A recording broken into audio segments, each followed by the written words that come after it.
Sundan mo ako.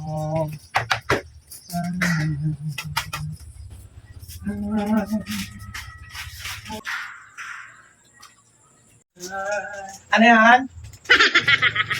Ante, pabili po ng kuan, ng sardinas. Yung pula po. Pulang sardinas? Meron na, marami kami pulang sardinas. O, ilan? Yung pula po, kalahating sardinas. Kalahati? Naku ah! Diyos ko naman to. Kailan ba naman nagkaroon ng tindang kalahating sardinas, anak? Hindi pwedeng kalahating sardinas. Buo yun.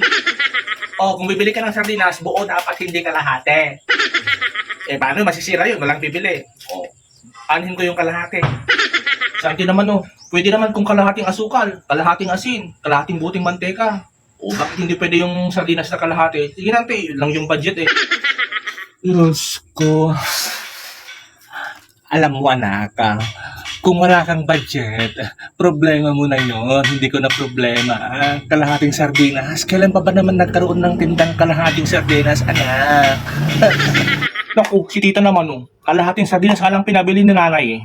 Naglilihi po eh. Kaya kalahating sardinas lang po. O ito po yung lalagyan ko tita oh. Kalahating sardinas na bula. Ano ba yan? Mapapasubo na naman ang mga paninda ko dito.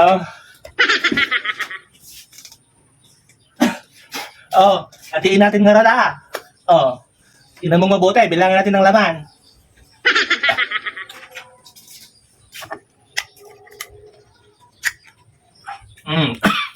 Palagay ko apat to. Apat. Oh, ibuhos mo natin lahat. Pati itong takip nabuhos na.